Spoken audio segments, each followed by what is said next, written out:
بسم الله الرحمن الرحيم. وعن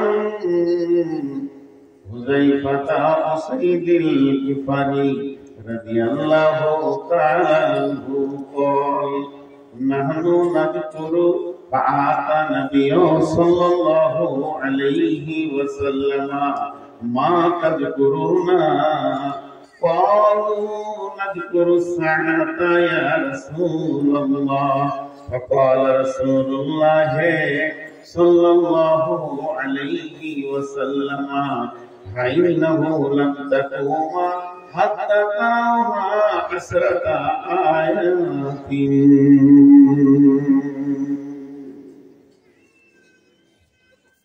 বন্ধুরা আমার, হযরতে হুযায়ফা রাদিয়াল্লাহু তাআলা আনহু বলছেন, আমরা মসজিদে নববীতে কয়েকটা সাহাবী একসঙ্গে বসে রয়েছি, আপসের মধ্যে বিড়বিড় করে কথা আলোচনা করছি।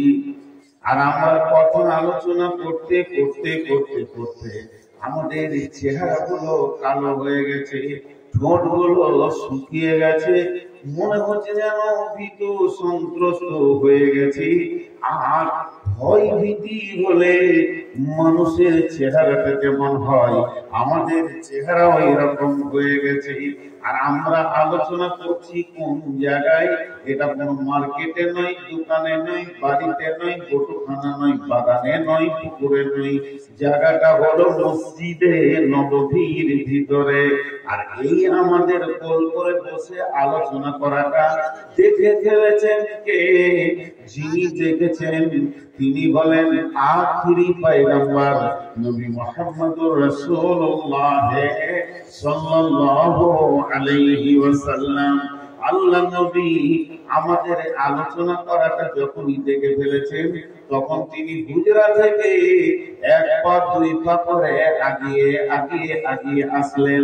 আসার পর আমাদের কাছে দাঁড়িয়ে বলছেন, মা তাযকুরুনা, ও আমার সাহাবীরা, ওরে হুযায়ফা, তোমরা এখানে বসে কিসের আলোচনা করছো? তোমাদের আলোচনার বিবৃতি কি? তোমাদের আলোচনার বিষয়বস্তুটা কি? কি বিষয়ে আলোচনা করছো বলো? হযরত হুযায়ফা বলছেন, আমি একা বলিনি, আমরা যতজন বসেছিলাম একসঙ্গে সমসুরে রাসূলকে বললাম, নাযকুরু সাআতা ইয়া রাসূলুল্লাহ। আমাদের আলোচনার বিষয় কোন দুনিয়াবি সংসার নিয়ে নয়। আমরা যে আলোচনা করতে বসেছি, আমাদের আলোচনা চক্র যে চলছে, এটা একমাত্র কিয়ামতের ভয়কে নিয়ে চলছে। কিয়ামত আমাদের মনে পড়ে গেছে, কিয়ামত বড় ভয়াবহ জায়গা। কিয়ামত কি করে পার হব, কিয়ামতে নিজেকে কি করে বাঁচাবো, এই চিন্তা নিয়ে কিয়ামতের দিনটা কি করে অতিক্রম করব, কিয়ামতের জায়গাটা কি করে পার হব। ও দয়ার নবী গো, এই কিয়ামতের ভয়াবহতা নিয়ে আমরা আপসে আলোচনা শুরু করে দিয়েছি। আর আলোচনা করছে যাদের নামের শেষে আছে রাদিয়াল্লাহু আনহু। তার মানে হচ্ছে, তাকে বলা হচ্ছে তোর উপরে আল্লাহ রাজি আছে। আরে হবি, তোর উপরে আল্লাহ রাজি আছে। এই আবুল কালাম, তোমার উপরে আল্লাহ রাজি আছে। এই আব্দুল সত্তার, তোমার উপরে আল্লাহ রাজি আছে। আল্লাহ রাজি আছে এই শব্দ যাদের নামের পাশে লাগানো আছে, আপনার নামের পাশে নাই, আমার নামের পাশে নাই, এই সারা পৃথিবীর কারো নামের পাশে এ কথা লেখা নাই যে আল্লাহ তার উপরে রাজি আছে। আছে কিনা আছে আল্লাহই জানে, আপনি জানেন না, আমিও জানি না, আর আপনিও জানেন না। কিন্তু যে লোকটা নামের পাশে হুযায়ফা রাদিয়াল্লাহু আনহু, আবু হুরায়রা রাদিয়াল্লাহু আনহু, ওর উপরে আল্লাহ রাজি আছে, এই রকম ব্যক্তিরা চিন্তা করছে কিয়ামতটা কি করে পাবে।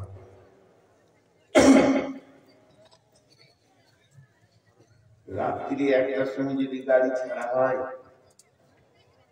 আর বাহার হয়ে পুরিয়া, পীরগঞ্জ হয়ে যদি গাড়ি দৌড়ে, দুইটা খাতারনাক জায়গা আছে। আপনারা জানেন কিনা?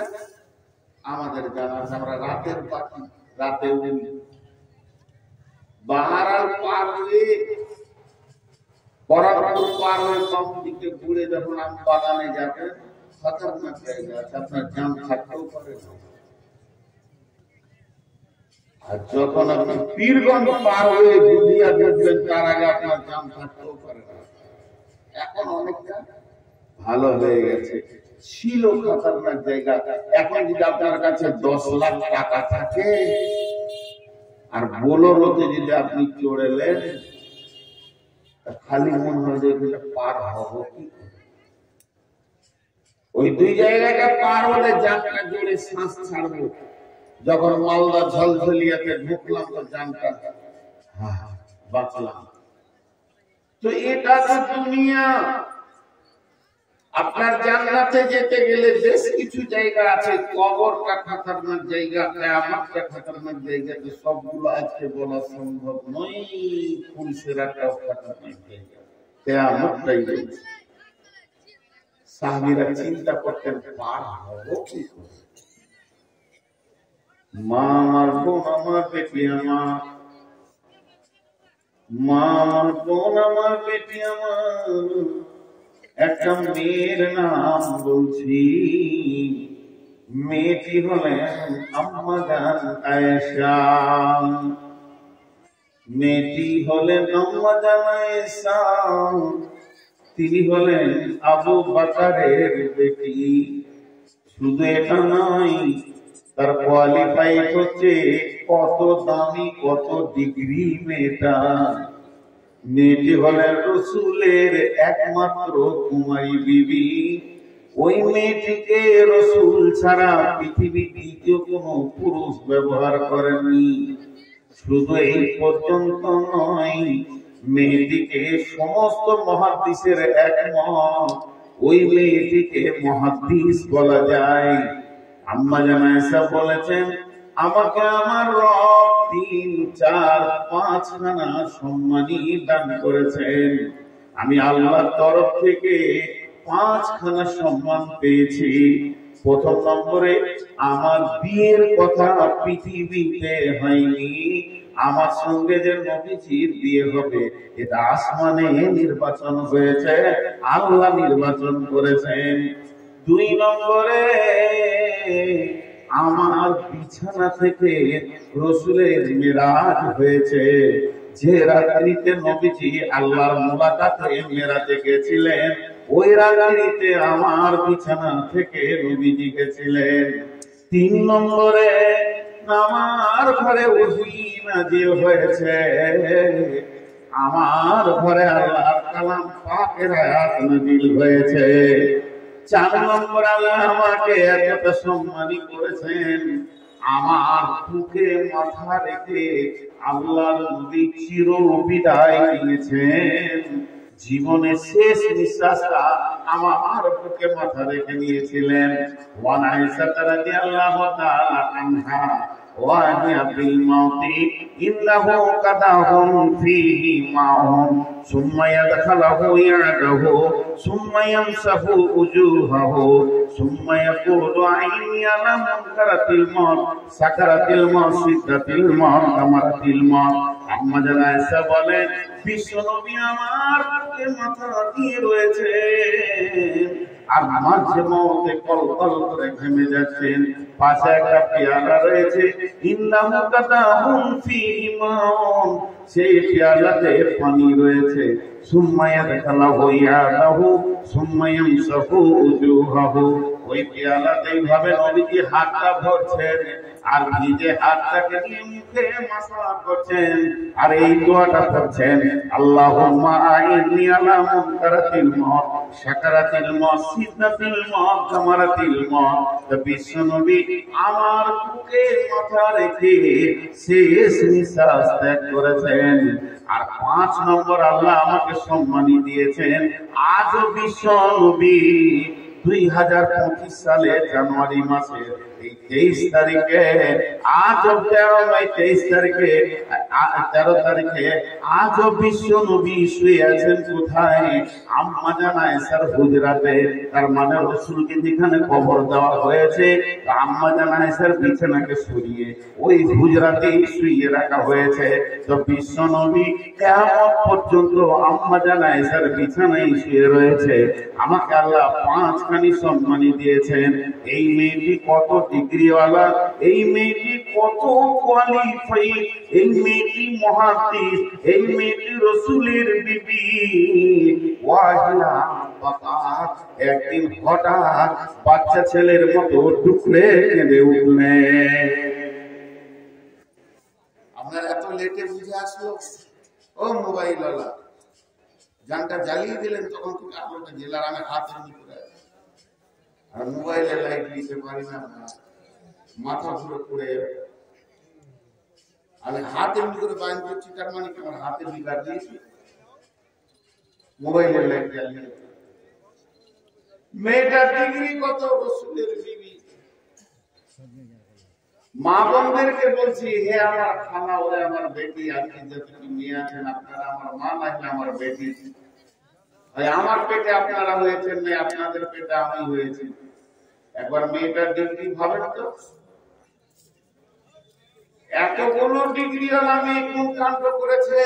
বাড়িতে বসে আছে তো হঠাৎ করে কেঁদে উঠলো, ভিড়ে কেঁদে উঠলো। তো বিশ্ব নবী বাড়িতে তখন আছেন, স্বামী আছেন, স্বামী বাড়িতে প্রেজেন্ট, স্ত্রী কাঁদছে, কোনো স্বামী চুপ থাকতে পারে না।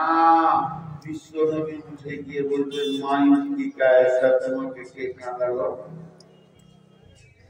কে? কেউ কিছু বলেছে? উঁচু নিচু কথা বলে আঘাত দিয়েছে? কে কাঁদালো? আমি যদি এখানে স্টেজে কাঁদি, আজকে কমিটির লোক আমাকে বলবে, ভাই আপনি কাঁদছেন কেন? আমি বলবো, ওই লোকটা মেরেছে, ও আমাকে অপমান করেছে। তো কমিটি উত্তর কি দেবে আমাকে? আপনি চুপ করেন, ওকে দেখছি। এটা বলবি? আপনি চুপ করেন, ওকে দেখছি। কিন্তু আমি যদি বলি যে জাহান্নামের ভয়ে কাঁদছি, কোন কমিটি আছে আমাকে বলবে যে চুপ করেন, দেখে লিখি? পারবে কেউ বলতে যে আমি জাহান্নামের ভয়ে কাঁদছি? কে এমন মাস্তান আছে বলবে দেখে লিখ? তো রাসূলের অবস্থা আম্মা জান আয়েশা কাঁদলেন। কাঁদাটা যখন ভিড়ে কেঁদে উঠেছেন, নবীজি এসে বলতেন, মাই কি আয়েশা, আয়েশা রে, তোমাকে কে কষ্ট দিল? কিছু কিছু কথা বললাম নাকি? তুমি কাঁদছো কেন?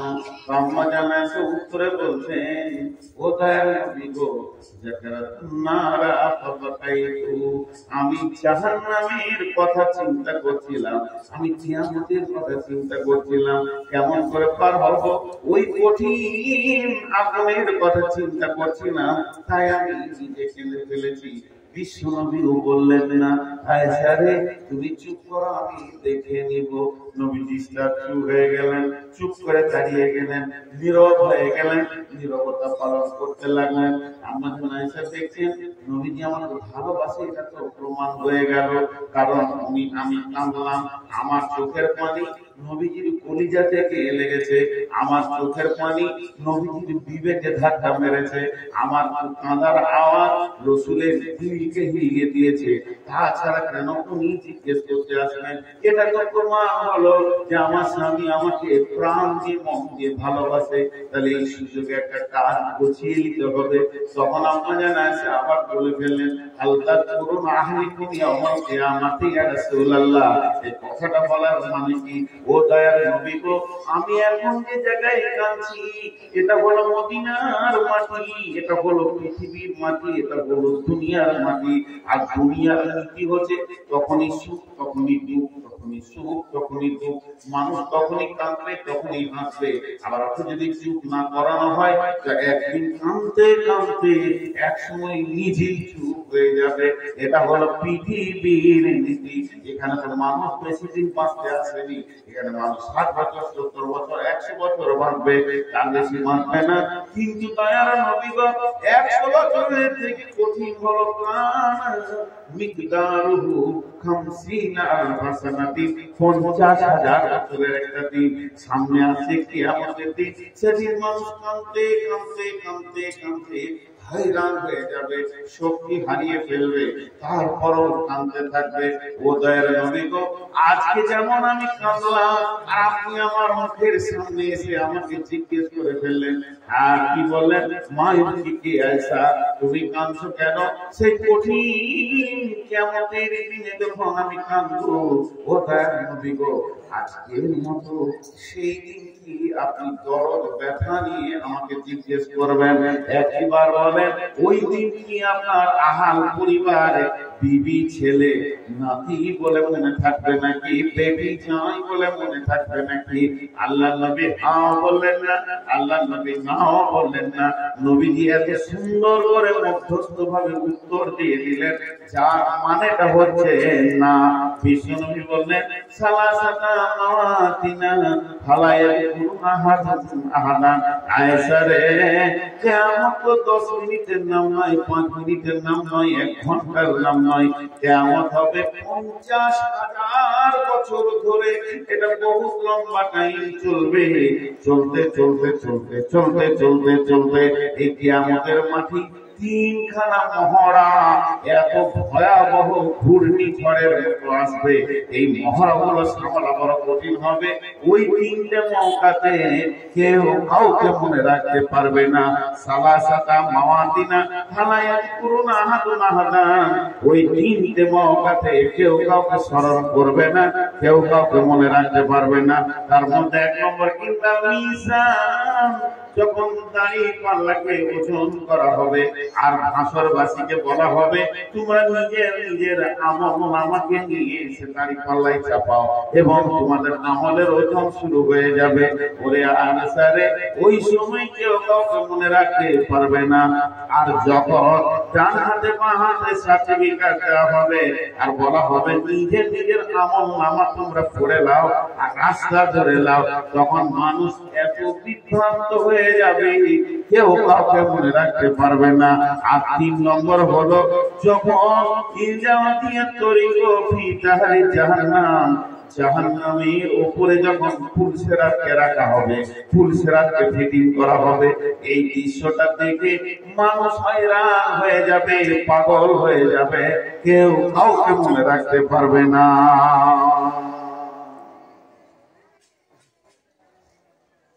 আমি 5 মিনিট 7 মিনিট যে কথাটাই বললাম, তার সারাংশ কি পেলেন? আসলে কি বলতে চাইলাম এতক্ষণ থেকে? আমি কি বলতে চাইছি এটা যদি আপনারা বুঝতে না পারেন তাহলে আপনারা শ্রোতা নন, আর আমি যদি বোঝাতে না পারি তা আমি বক্তা না। আমি এতক্ষণ থেকে একটাই কথা বুঝালাম আপনাদেরকে, দামি দামি মানুষ তারা, মহিলা দামি দামি, সাহাবী দামি দামি, এইরকম মিজাজ এইরকম ইবাদত ওয়ালা ব্যক্তিদের কিয়ামত নিয়ে টেনশন ছিল, আমাদের টেনশন নেই। এটাই বুঝালাম। আমি বেশি কথা আপনাদেরকে বুঝাইনি। হুযায়ফার একটা ঘটনা হাদিস বললাম বুখারী, আর আম্মা জান আয়েশার একটা খবর আপনাদেরকে দিলাম। একটা পুরুষের আর একটা মহিলা, যেখানে পুরুষ আছে মহিলা আছে, ওই রকম দামি মেয়েটি কিয়ামতের চিন্তায় পড়ে কাঁদছে, আর ওই রকম হুযায়ফার মতো একটা ভালো ব্যক্তিত্ব সম্পন্ন সাহাবী জাহান্নামের ভয়ে কাঁদছে। শুধু কাঁদে না, কে? বেঈমান নূর মুহাম্মদ। আমি মুনাফিক বলি কাঁদি। মুনাফিক গুনাহকে নাকের ডগের মাছি মনে করে,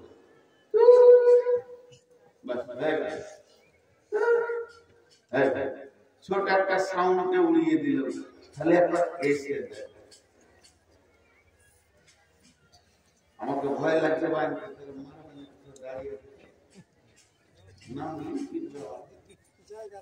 বসার জায়গাও নাই, ওদের দোষ নেই, যে লোকটি দাঁড়িয়ে আছে এদের এতটুকু দোষ নাই। আমি ওদিকে হেঁটে আসলাম তো পায়ের নিচে যে বসবে সেটা নেই, দাঁড়াবে না, কি করবো? তো একটু সবর, আমার দিকে একটু মনোযোগ দেন। তো হুযায়ফার এই হাদিসটা যখন আল্লাহ রাসূল দিয়ে বললেন, তারা বলছে যে আমরা কাঁদছি ভাই। নবীজি বললেন আসরাকা আয়াতিন হাত্তা তারাউনা আসরাকা আয়াতিন ফাইন্নাহু লাম তাকুমা। রে হুযায়ফা, কিয়ামত কোনদিন হবে না, কিয়ামত কোনদিন হবে না। বিশ্বনবী বলছেন, বুখারীর হাদিস, ফাইন্নাহু লাম তাকুমা। হুযায়ফা রে, আমার সাহাবীরা শুনো, কিয়ামত কোনদিন হবে না, হাত্তা তারাউনা, যতদিন পর্যন্ত তোমরা না দেখবে আসরাকা আয়াতিন, এই পৃথিবীর বুকে 10টা জিনিস, অতক্ষণ পর্যন্ত কিয়ামত হবে না। 10টা জিনিস দেখতে পাবে, ওটা রানিং কিয়ামত, ওটা রানিং কিয়ামত। শামসি স্টেশনে ঘোষণা হলো 2 নম্বরে ট্রেন আসছে, আসছে, তার মানে এখন ট্রেন নাই, আসছেটা আলাদা, আর ট্রেনটা ঢুকে গেছে, আপনি উঠে গেছেন, 5 জন 7 জন উঠেছেন, সিটটা পেলে কত নম্বরে দেখতে হবে, মোবাইলে ভালো করে দেখ, তোর সিট কোনটা, আমার কোনটা দেখ, এইসব করতে শুরু করেছেন, এখন বসেননি আর ট্রেনটা নড়ে গেছে। তার মানে হচ্ছে একজন বলছে ট্রেন ছেড়ে দিলে কি বাবু চলছে, এই চলাটা সিগন্যাল পড়ে গেছে, সবুজ সিগন্যাল হয়ে গেছে, লাল ছিল বলিয়ে সে দাঁড়িয়েছিল, চলেনি, সবুজ হয়ে গেছে, চলছে। বিশ্বনবী বলছে সবুজ হবে তখন 10টা জিনিস দেখতে হবে। কিয়ামতের সবথেকে বড় আলামত হচ্ছে কাসরাতুল জিনা, ব্যভিচার বেড়ে যাবে, ব্যভিচার বেড়ে যাবে, জিনা বেড়ে যাবে।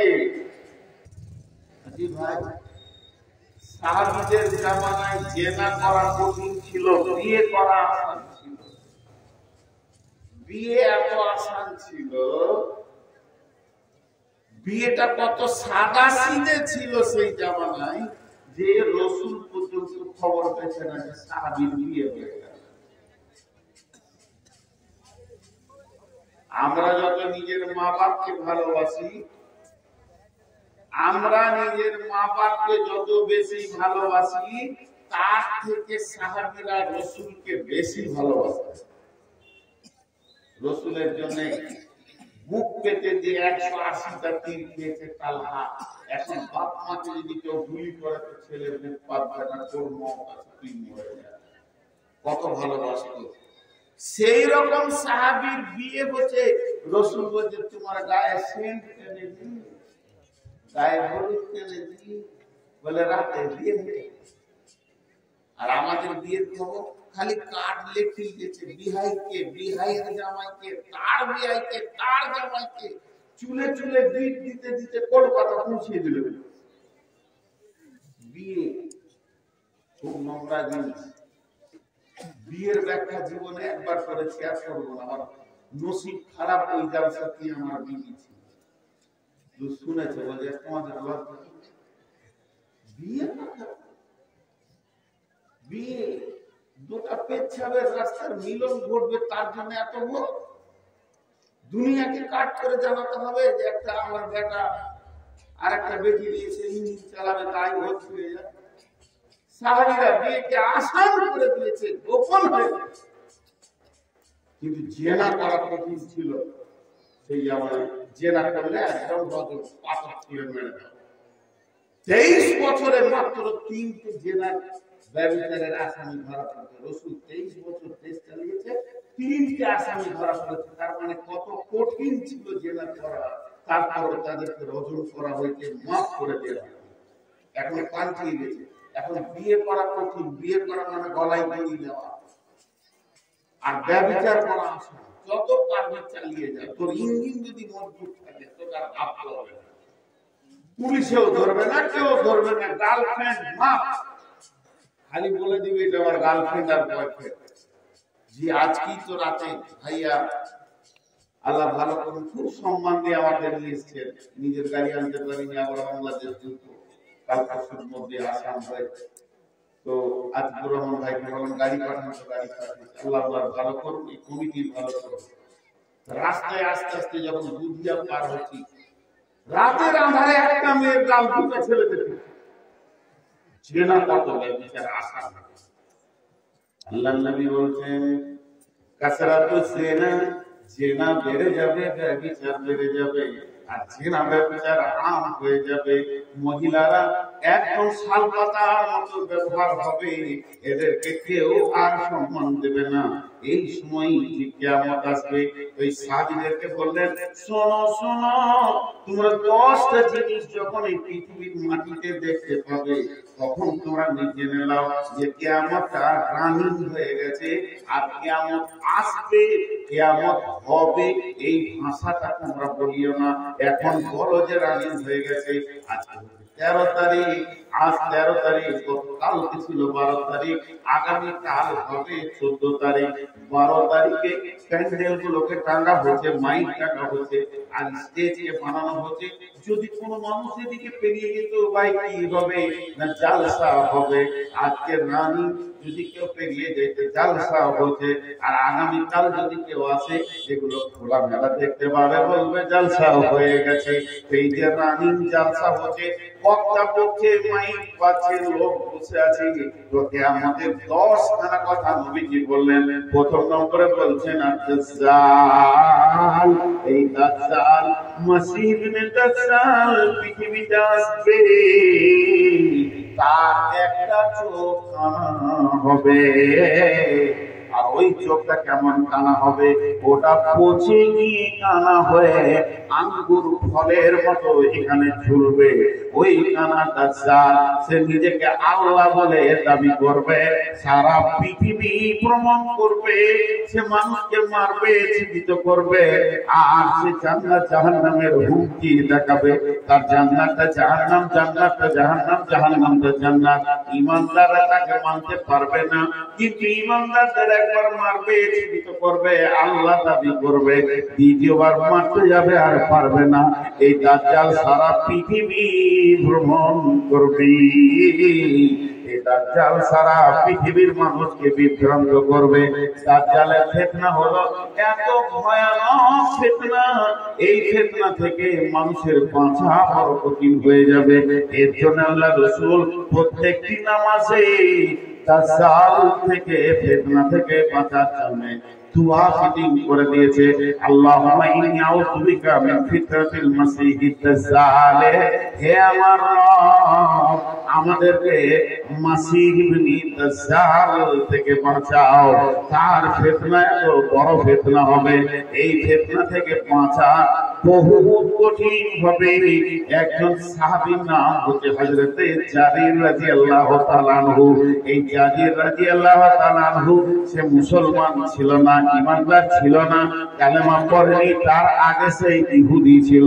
যেদিন সে ইহুদি ছিল, ইহুদি থাকা অবস্থায় সে নৌকায় একদিন সফর করছে। ওই নৌকায় একদিন দুদিন চলতে চলতে এমন সমুদ্রে ঝড় উঠে গেল, এই ঝড়ের কারণে তাদের নৌকা বিভ্রান্ত হয়ে রাস্তা ভুলে গেল। নৌকা কি একটা পাহাড়ের ধারে ঠেকলো। হযরত জারির বলছেন যখন নৌকাটা পাহাড়ের ধারে গিয়ে অবস্থান করলো, আমরা সেখানে লঙ্গর করলাম, নৌকাটাকে বেঁধে দিলাম, বেঁধে দিয়ে একটু চলাফেরা বিচরণ করছি। তারপরে আবার আমাদেরকে নৌকা চালাতে হবে, গন্তব্যে যেতে হবে। কিন্তু এরই মাঝে আমরা দু একজনে পাহাড়ে উঠতে শুরু করলাম। পাহাড়ে যেতে যেতে যেতে যেতে একটা মানুষকে দেখতে পেলাম। সেই মানুষটা কেমন, তার মাথা থেকে পা পর্যন্ত লোমে ঢাকা রয়েছে, বড় বড় লোম, তার গোটা শরীরে কিছুই দেখা যাচ্ছে না, এত লোম দিয়ে তাকে ঢাকা রয়েছে। সেই লোকটা বলল, তোমরা কে? বলে, আমরা পানিপথে এসেছি, আমরা রাস্তা ভুলে গেছি। বলে, শোনো, তোমরা যদি আর একটু পাহাড়ের দিকে আগিয়ে যাও, তাহলে দেখবে পাহাড়ের গুহাতে একজন বাঁধা আছে, ওর নাম হচ্ছে দাজ্জাল। সেই দাজ্জালকে পাহাড়ের গুহাতে আমার আল্লাহ বেঁধে রেখেছেন। এই দাজ্জালকে হযরত জারির বলছে, আমরা গিয়ে দেখা করলাম, তার সঙ্গে কথা বললাম। সে জিজ্ঞেস করলো, আখিরি পয়গম্বর এসেছে কি? বলে, হ্যাঁ এসেছে। ফোরাত নদীর পানি শুকাচ্ছে কি? বলে, হ্যাঁ কমে দিকে আসছে। বলে, সেখানে স্বর্ণের পাহাড় বের হবে, মানুষ বিভ্রান্ত হবে, আর আমার বের হওয়ার টাইম হয়ে যাবে। এরই নাম দাজ্জাল। এর জন্য হযরত নবী মুহাম্মদ রাসূলুল্লাহ সাল্লাল্লাহু আলাইহি ওয়াসাল্লাম বলছেন, রে হুযায়ফা, দাজ্জালকে তোমরা দেখতে পাবে।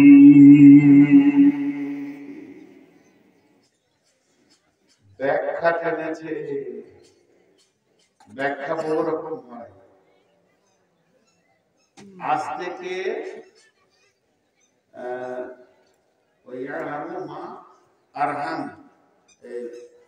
কোরআন একটা আয়াত আছে যে তোমরা পাঁচটা জিনিস বলতে পারবে না, কখন বৃষ্টি হবে, কখন মত হবে। এই যেরকম যে পাঁচটা জিনিস আছে, তার মধ্যে একটা হচ্ছে পেটের ভিতরে কি আছে তোমরা বলতে পারবে না। মায়ের পেটে কি আছে তোমরা বলতে পারবে না। এটা আজ থেকে 50, 60, 70 বছর আগে তফসিল করতেন আলেম ওলামারা। কে বলতে পারবে বেটা ছেলে আছে না বেটি ছেলে আছে? বলার ক্ষমতা নাই। 50, 60 বছর আগে বলছি। 20 বছর 30 বছর আগে মেশিন বেরিয়ে গেল, বেটা ছেলে আছে না বেটি ছেলে আছে, মেশিন দিয়ে বলে দেবে। ওই আয়াতের তফসির এখন কি হবে? যে তোমরা তো বলেছো ছেলেটা জন্ম নিয়ে পুতুল হয়েও বেটা বেটি হয়েছে, তারপরে বলেছো কিন্তু দুইটা রক্ত পুরুষ আর নারীর বীর্য এক জায়গায় গেলে ওটা বেটা ছেলে হবে না বেটি ছেলে হবে তুমি বলতে পারবে না। এটা ছিল 20 বছর আগের তফসির। আজ থেকে 10 বছর 15 বছর আগে বিজ্ঞানীরা বলে দিচ্ছে যে বীর্যটাকে ধরে আর মনটাকে ওই পোকাটা ধরে বলে দিচ্ছে বেটা ছেলে হবে না বেটি। তফসির চেঞ্জ হয়ে গেল। যেমন জামানা যাবে তেমনি কোরআন তফসির চেঞ্জ হবে। এখন বর্তমানে বলে দিচ্ছে পেটে যাওয়ার আগে বীর্য ধরে বলে দেবে বেটা ছেলে না বেটি ছেলে। এখন তফসির হচ্ছে মায়ের পেটে যেটা আছে ওরা পাগল না সুস্থ বলে পারবে না বলতে। শুধু তাই নয়, জান্নাতি না জাহান্নামী তুই বল, ওটা আল্লাহ। যেমন দ্রুত বিজ্ঞান আগাবে তার তফসির সেরকম হবে। কোরআন সব দিন আপডেট নতুন। এবার বলেন দাজ্জাল এক চোখের কানা, সে তো আসবে, সে এসে কি করবে, কোথা কাজ করবে, তার অনুসারী থাকবে না থাকবে। এইটা হলো জালসার প্যান্ডেল। ধৈর্য ধরে শুনেন, এখানে বুঝার চেষ্টা করেন কে করেছে প্যান্ডেলটা, কে দায়িত্ব নিয়েছে, কারা ভলান্টিয়ার হয়েছে। মাদ্রাসাকে যারা ভালোবাসে, মাদ্রাসা কমিটি, জালসা কমিটি, গায়ের ছেলেরা উদ্যোক্তা হয়েছে। এই প্যান্ডেলটা আজকে যদি তৃণমূলের হতো, একটা কংগ্রেস আর সিপিএমের ছেলে এখানে আসতো না, তৃণমূলের ছেলেরা তৈরি করতো, এটাকে গুছাতো। তাদের নেতা আসবে, নেত্রী আসবে, রাস্তায় ফুল ঢোল তাবলা ব্যবস্থাপনা করতো। যদি এটা সিপিএম এর হয় তো সিপিএম করতো, যদি এটা কংগ্রেসের হয় তো কংগ্রেস করতো। মানে যেমন যেমন লোক আসবে তার অনুসারীরা তার স্টেজকে পূর্ব থেকে সাজাবে। মাসি দুটা, ধ্যান দিয়ে শুনলে বুঝবেন কিনা একটা ধ্যান দেন। মাসি দুটা, একটা হলো ঈসা মাসি আর একটা হলো দাজ্জাল মাসি। দুটা বস্তি আছে পৃথিবীতে, একটার নাম খ্রিস্টান আর একটার নাম ইহুদি। বন্ধুরা আমার, যে বাইতুল মুকাদ্দাসকে নিয়ে যুদ্ধ চলছে, কেন চলছে গাজাতে ফিলিস্তিনিদের সঙ্গে ইসরায়েলদের এই যুদ্ধটা চলার তার পেছনে কারণ কি? ওরা বলতে চাইছে, ফিলিস্তিনিরা বলছে এখানে এই জায়গাতে হযরত ঈসা আলাইহিস সালাম আসবে, মাসীহ ইবনে মারইয়াম হাদিসের মধ্যে আছে ও এই জায়গাতে এসে বাইতুল মুকাদ্দাসে অবতরণ করবে। কিন্তু মঞ্জুরে জি না, ইহুদিরা বলছে না মাসিহ আসবে এখানে, আমরা মাসিহকে নেব, কারণ তারা আমাদের আগমনে আসবে এবং তারা বলো এমন একটা মাসিহ, সে আমাদেরকে পরিচালনা করবে, মাসিহ ইবনে দাজ্জাল। এই জন্য বড় বড় মুফাসসিরিনরা লিখে দিয়েছেন যে যত পৃথিবীতে ইহুদি আছে এরা দাজ্জালের তলে চলে যাবে, দাজ্জালের মিজাজে চলে যাবে। আর যত খ্রিস্টান আছে এরা হযরত ঈসাকে পাওয়ার পরে ইসলাম ধর্ম কবুল করে নেবে। তার কারণ হচ্ছে ঈসা মাসি যখন পৃথিবীতে আসবে তখন নবী মুহাম্মদ সাল্লাল্লাহু আলাইহি সাল্লামের দ্বীনের উপরে চলবে, তার জন্য তারা এই দ্বীনে চলে আসবে। এই দাজ্জাল যে পৃথিবীতে আসবে তার পূর্ব পরিস্থিতি জায়গাটাকে বানাবে কে? দাজ্জালের যারা অনুসারী হবে তারা বানাবে। বর্তমান যুগে লেটেস্ট তফসির হচ্ছে কারখানাতে দেখতে পাবেন, ভারতে দেখতে পাবেন, শামসিতে দেখতে পাবেন, আপনার গ্রামেও দেখতে পাবেন, বটতলায় পাবেন, পাথরতলায় পাবেন, রতুয়াতে পাবেন। দাজ্জালের কিভাবে পাবেন, কিভাবে বুঝবেন? তার মানে হচ্ছে দাজ্জালের একটা চোখ কানা, তার মানে দুটি জগৎ আছে, একটা হলো ইহ জগৎ, একটা পরজগৎ, একটা হলো ইহকাল, একটা পরকাল, একটা হলো দুনিয়া, একটা হলো আখিরাত। পৃথিবীর বুকে এমন লোক আছে তাদের দুনিয়ার চোখটা খোলা আছে, আখিরাতের চোখটা তাদের কানা হয়ে গেছে। তারা কবর বুঝে না, হাসর বুঝে না, চিন্তাও করে না, কিয়ামতের চিন্তা করে না। এই লোকগুলি দাজ্জালের তলে ভুক্ত হয়ে যাবে। বর্তমান তাফসীরে মুফাসসিররা বলছেন পৃথিবীতে কানা লোক অনেক পাওয়া যাবে। দাজ্জাল তো সরাসরি কানা হবে, এক চোখে দেখবে আর একটা চোখ তার ভালো থাকবে। কিন্তু পৃথিবীতে এমন কিছু মানুষ আছে তাদের দুনিয়া দেখতে পাবে, দুনিয়ার আয়েশ আরামকে নিয়ে তারা পাগল হয়ে যাবে, তাদের আখিরাতের চোখটা কানা হয়ে যাবে। এরাই দাজ্জালের অনুসারী হবে। দাজ্জাল যে আসবে এদের নেতা, তার পূর্ব প্রস্তুতি এরা জায়গাকে বানাবে এবং পৃথিবীর পরিস্থিতি এমন করে দেবে যে দাজ্জাল পৃথিবীর বুকে এসে এদের সঙ্গে মোলাকাত করবে এবং ইমানদারদের উপরে অত্যাচার শুরু হয়ে যাবে। একজন বড় ইসলামিক চিন্তাবিদ বলেছেন দাজ্জাল আসবে মেডিকেল থেকে, মেডিকেল কলেজ থেকে। কেন? মানুষ তৈরি করার এখন গবেষণা চলছে এবং সাকসেস হয়েছে। আমিনুল মোহাম্মদ যেমন দেখতে হুবহু 100টা বানিয়ে দিবে, খালি আমার একটু মাংস এখান থেকে নেবে, আমার কোষ, আমার মাংস থেকে আমার মতো মানুষ তৈরি করবে। রোবটে বাচ্চা দিচ্ছে, এখন রোবটের ভিতরে বীর্য দিয়ে মেশিন দিয়ে বাচ্চা বের করছে। তার মানে কি? এরাই মানুষ তৈরি ফ্যাক্টরি করে শেষ করে বলল আল্লাহ তুই কে বলল আমরা।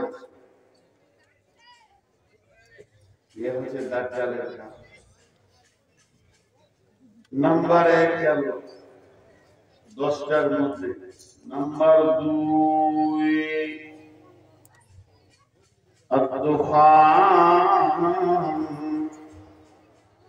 দুখান মানে হচ্ছে ধোঁয়া, দুখান মানে হচ্ছে ধোঁয়া, আগুন জ্বালালে ধোঁয়া ওঠে, এটাকে আরবিতে দুখান বলে। বিশ্বনবী বলছেন এই দুখান পৃথিবীতে দেখা যাবে এমন একটা ধোঁয়া আসবে, আসমান থেকে ধোঁয়াটা পৃথিবীতে যখন পৌঁছে যাবে, যেমন কুয়াশা হলে একটা মানুষ আর একটা মানুষকে পিছাড় করে দেখতে পায় না, এই ধোঁয়াটা এত ঘন হবে, এত ধোঁয়াটা বিরক্তিকর হবে। এই ধোঁয়াটা যখন পৃথিবীতে থাকবে, মানুষ নিজের কাছের মানুষকে চিনতে পারবে না, একা দুহাত করে মানুষকে দেখতে চিনতে অসুবিধা হবে। এই ধোঁয়াটা আসমান থেকে জমিনে এসে কতদিন থাকবে?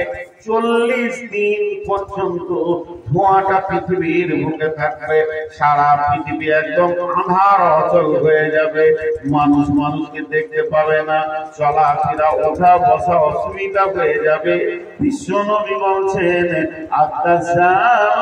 তুফান, এই তুফান নামে ধোঁয়াটা পৃথিবীতে আসবে।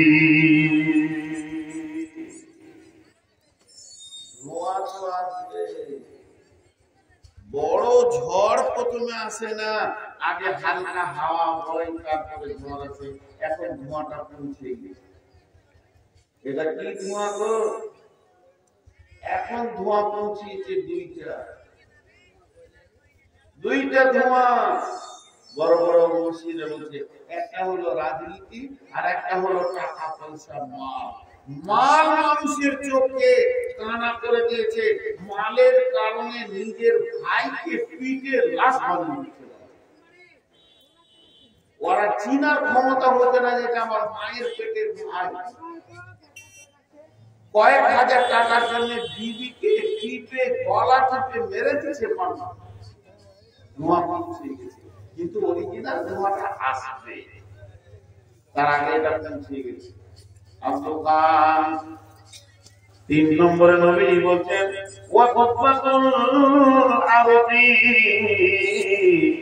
জমিনের উপরে একটা প্রাণী হাঁটবে। বন্ধুরে প্রাণীটা কেমন হবে? তার বডিটা হবে উটের মতো, সামনে পা দুটি বাঁদরের মতো, পেছনকার পা দুটি উটের মতো, মুখটা হবে মানুষের মতো। এইটাকে দুব্বাতুল আরজ বলা হয়েছে। পৃথিবীর মাটির এটা প্রাণী। এর গতি কত হবে? মুহূর্তের ভিতরে পৃথিবীটা তিলে তিলে ঘুরে চলে আসবে, এত জোর সে গতিশীল হবে, সারা দুনিয়াকে ঘুরে চলে আসবে।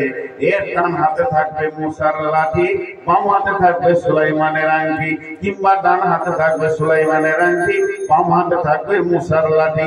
তাফসীরে মাজাহিরের মধ্যে লিখছে এই লোকটি, এই প্রাণীটি এত গতিশীল হবে, এখনই দেখবে ভারতে, তখনই দেখবে আমেরিকায়, সেকেন্ডে চীনের মতো সারা দুনিয়া ঘুরবে। তুব্বাতুল আরজ বলে একটা প্রাণী পৃথিবীতে আসবে। 4 নম্বরে আল্লাহর নবী বলছেন ওয়ায়াজুজ ওয়া মাজুজ, ইয়াজুজ মাজুজের দল পৃথিবীর বুকে আসবে। ইয়াজুজ মাজুজেরা কোথায় আছে? সারা পৃথিবীর পূর্বে উত্তর কোণে, জাপান বর্ডার পার হয়ে তাদেরকে পাওয়া যাবে। বিশ্বনবী ইয়াজুজ মাজুজের কথা বলেছেন।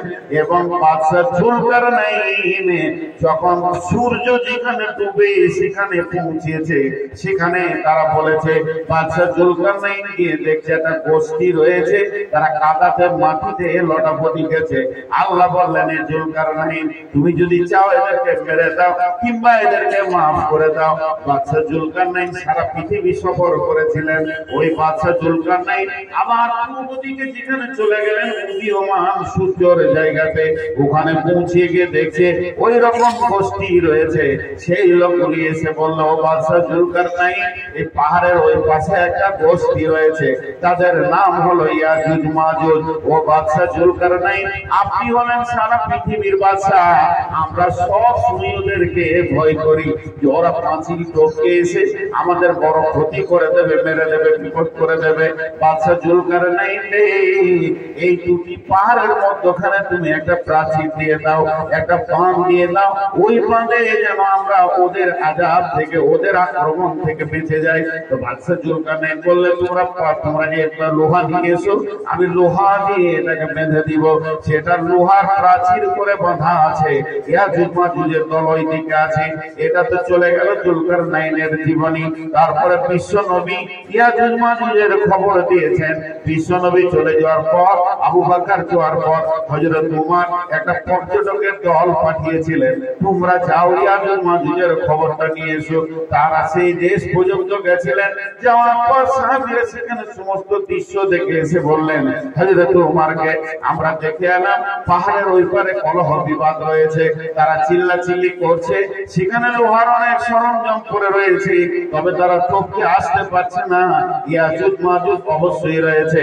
বন্ধুরা আমার, আল্লাহর নবী বলছেন তারা কিয়ামতের আগে এই দেশে চলে আসবে আর এত কলহ বিবাদ শুরু করবে, সারা দেশে গ্রামে পাড়াতে টোলাতে ঝামেলা ঝঞ্ঝট লাগিয়ে দেবে।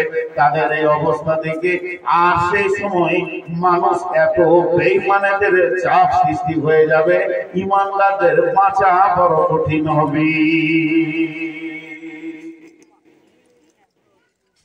ইয়াজুজ মাজুজের দল এত অত্যাচার করবে। ইয়াজুজ মাজুজের দলের গ্রুপ এখনো আছে, খালি ভিড় মিজাজে একটু দেখেন। প্রত্যেকটা গ্রামে কিছু লোক আছে, তারা খালি ঝগড়া লাগিয়ে রাখতে ভালোবাসে। এরা ইয়াজুজ মাজুজের দলের মধ্যে তফসির কিন্তু প্রতিটি জামানার সঙ্গে মিলে যাবে। একটু খবর খালি আপনাদের কাছে চাইছি, বিরক্ত হবেন না। তো ওই ইয়াজুজ মাজুজের দল এসে কলহ বিবাদ করবে, তখন এরা এদের দলে ভর্তি হবে। এমন সময় নজরুল ইসলাম না মারিয়ামা 4 নম্বর আলামত হচ্ছে ঈসা ছেলে মারিয়াম আসবে। দুটি ফেরেশতার ঘাড়ে এরকম হাত দিয়ে পশ্চিম দক্ষিণ কোণ থেকে চতুর্থ আসমান থেকে প্যারাশুটের লোক যেমন জাহাজ থেকে নামে ওরকম তত্তর করে নেমে ওই বাইতুল মুকাদ্দাস যে দেশটাকে নিয়ে ঝামেলা চলছে ফিলিস্তিনে, ওখানে উনি অবস্থান করবেন। ইমাম মেহেদী মেহনত চালাবে কিন্তু পারবে না কুলাতে। ঈসা আলাইহিস সালাম আসবেন, ইমাম মেহেদীর সঙ্গে জয়েন হবেন, আর ইমানদাররা একটা নিঃশ্বাস ছাড়বে, যার এতক্ষণ একটা মজবুত লোক পেয়েছে। ইয়াজুজ মাজুজের দল মানুষকে জ্বালিয়ে শেষ করে দেবে। তখন ঈসা আলাইহিস সালাম হাত তুললেন, এই আল্লাহ রব্বুল আলামিন, তুমি আখিরি নবীর উম্মতদেরকে বাঁচাও বেঈমানদের হাত থেকে। চোখের পানিতে যখন কেঁদে দোয়া করবেন, এই দোয়াটা কবুল হয়ে যাবে। আর যখনই কবুল হয়ে যাবে, ওই ইয়াজুজ মাজুজের দলেতে তাদের হাড়ে একদম শিরদাঁড়া হাড়ের কাছে ঘা হবে। এই ঘাটা এত বিষাক্ত হবে যে কোনো ওষুধ পাওয়া যাবে না, পৃথিবীতে কোনো মেডিসিন পাওয়া যাবে না। ওই এক ঘাই সমস্ত মানুষগুলো একসঙ্গে মরে যাবে। যেখানেই যাবে খালি লাশ আর লাশ, হাটে ঘাটে বাজারে রাস্তায় পুকুরে নদীতে খামারে মাঠে লাশ আর লাশে ভর্তি হয়ে যাবে।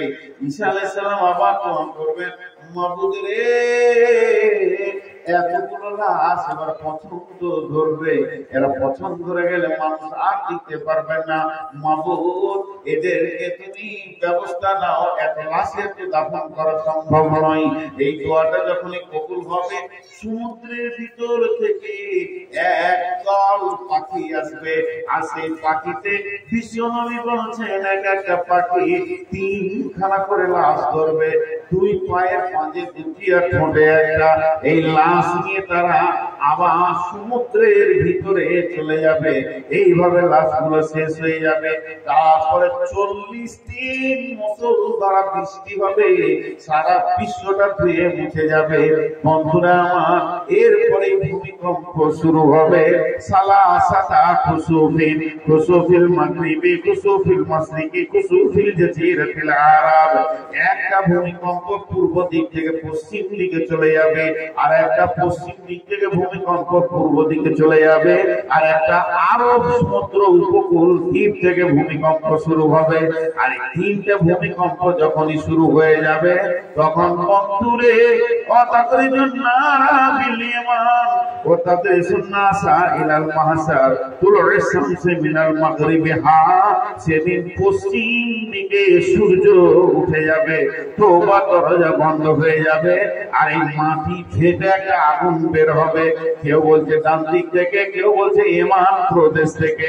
এই আগুনটা যখনই বের হবে, আগুনটা দুই ভাগে বিভক্ত হয়ে সারা পৃথিবীটাকে ঘিরে নেবে।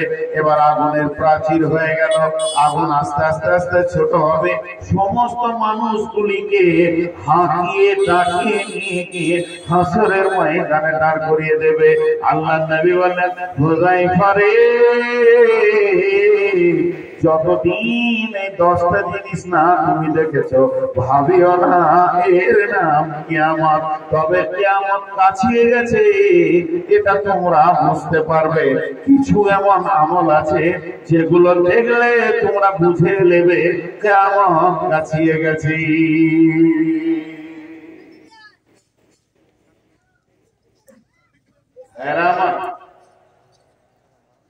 আজকে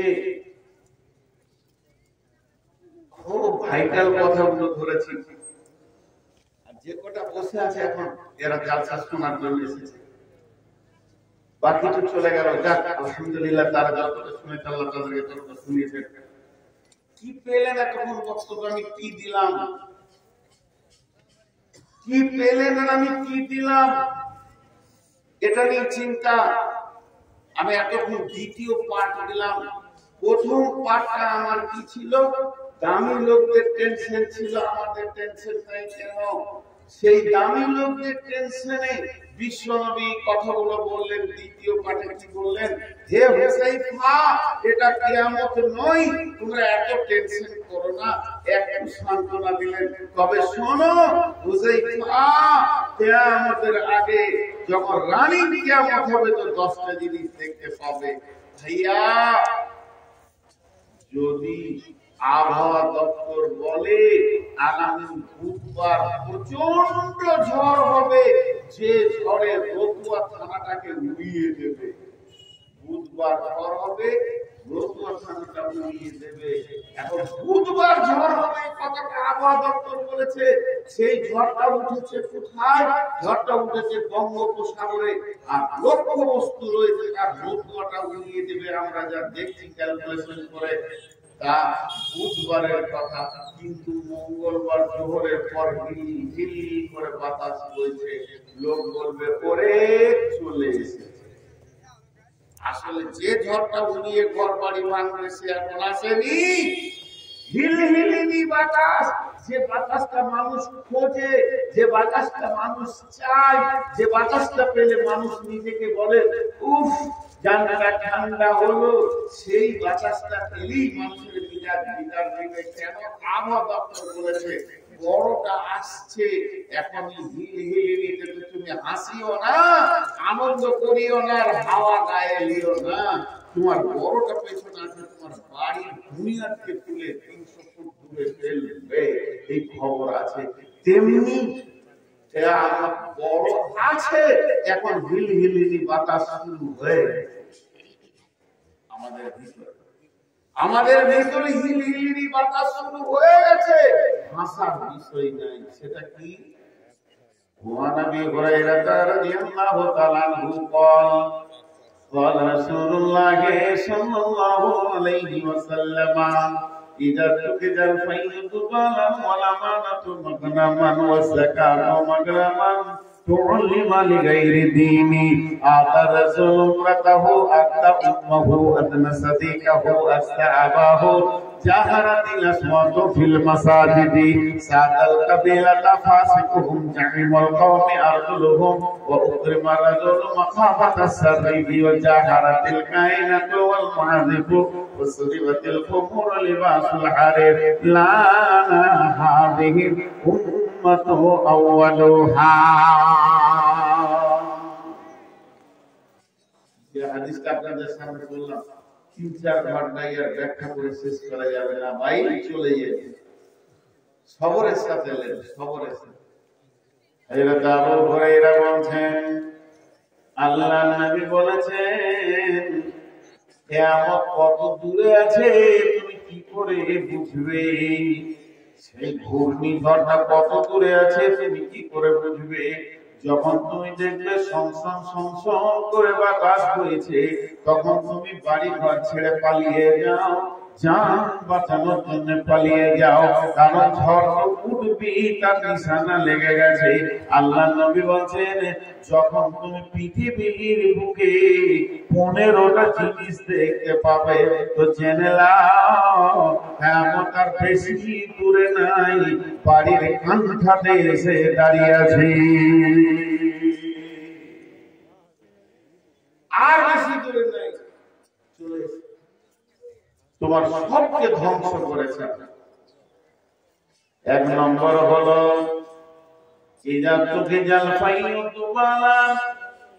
জনসাধারণের মাল নেতারা লুটে খাবে, পঞ্চায়েতের মাল নেতারা লুটে খাবে, বিপিএল এর টাকা, এপিএল এর টাকা, ইন্দিরাবাসের ঘর আর ডিলারের সমস্ত মাল আর রাস্তার বরাদ্দ টাকা, আপনার কিনা সড়ক যোজনার টাকা, যত বিধবা ভাতার টাকা, ইন্দিরাবাসের টাকা নেতারা লুটে খাবে।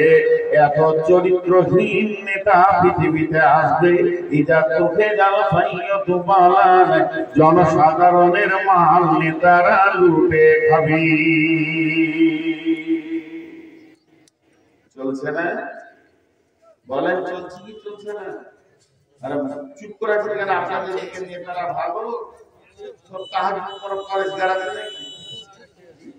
পঞ্চায়েতে ধনী হতে গেলে 1 বছর খালি পঞ্চায়েত প্রধান হন, আপনার 7 পুরুষ বসে থাকবে।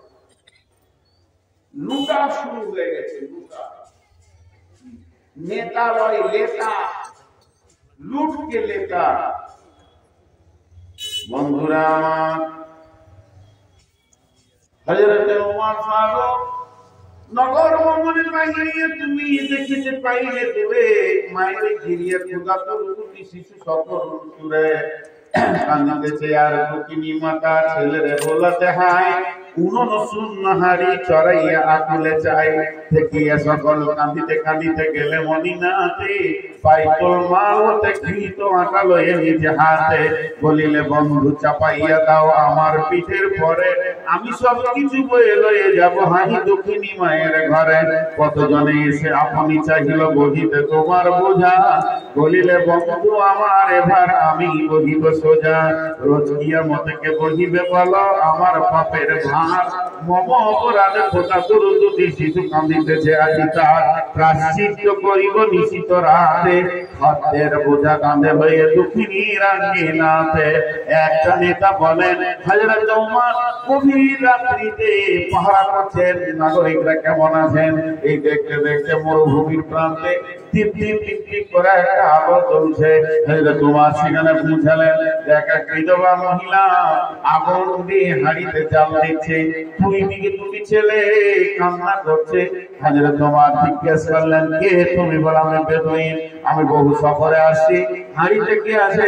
কিছুই নাই, পানি দিয়ে জাল দিছি, আমার বাচ্চা দুটি কাঁদছে খাওয়া বলে, কিন্তু তাদেরকে বুঝাতে পারছি না তাই জাল দিছি।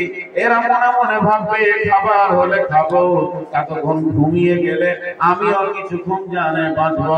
এই দৃশ্যটা দেখে হযরত ওমর বাড়িতে গিয়ে বাইতুল মালের চাবিটা খুলে মালকে নিয়ে বোঝা তৈরি করলেন এবং গোলামকে বললেন আসলামা এই মালটা আমার মাথায় চাপিয়ে দাও। গোলাম বলছে আমিরুল মুমিনিন আপনি হলেন 18,22,00,000 বর্গ মাইলের বাদশা, আপনার মাথায় কেন বোঝা থাকবে? আমি তো আপনার গোলাম, আমাকেই বইতে দেন। হযরত ওমর বললেন তুমি কেন বোঝাবে? রোজ কিয়ামতে কে বহিবে বলো আমার পাপের ভার মম অপরাধে খোদা দুটি শিশু কাঁদিতেছে আজি তাহার ছেলেগুলো যে কাঁদছে, এ ব্যাপারে তোমাকে প্রশ্ন করা হবে না রে, কিয়ামতের মাঠে আমাকে প্রশ্ন করা হবে। তুমি আমার মাথায় বোঝালে চাপিয়ে দাও, এই বোঝাটা আমি নিজেই বইয়ে নিয়ে যাব, যদি আমার আল্লাহ আমাকে মাফ করে। সেই বিধবার ঘরে গেল। হযরত আসলামা বলেন, আমি নিজের চোখে দেখেছি হযরত আমিরুল মুমিনিন হাঁড়িতে খেজুর দিলেন, আটা দিলেন, কুমির বানালেন, এবং ওই চুলাতে যখন উনি ফুঁক দিচ্ছিলেন ওনার দাঁড়িয়ে ধোঁয়া বের হয়েছে। আমি আসলামা নিজের চোখে দেখেছি। রুটি বানানোর পর ওই ক্ষুধাতুর শিশুগুলিকে উঠানোর পর তাদের হাতে রুটি হালুয়া দেওয়া হলো, তারা আনন্দে হাসতে খেলছে। আর অন্ধকার রাত্রিতে আমিরুল মুমিনিন অনেক দূর থেকে দেখছেন, দেখতে দেখতে কেঁদে ফেলেছেন আনন্দে। আসলামা বলেন, আমিরুল মুমিনিন, এখন তো ছেলেগুলো হাসছে, এখন কেন আপনি কাঁদছেন? হযরত উমর বলতেন, আসলামা রে, ওদের হাসির আনন্দ আমাকে আবেগের চোখে পানি এনে দিয়েছে। এ হলো রাসূলের তৈরি নেতা।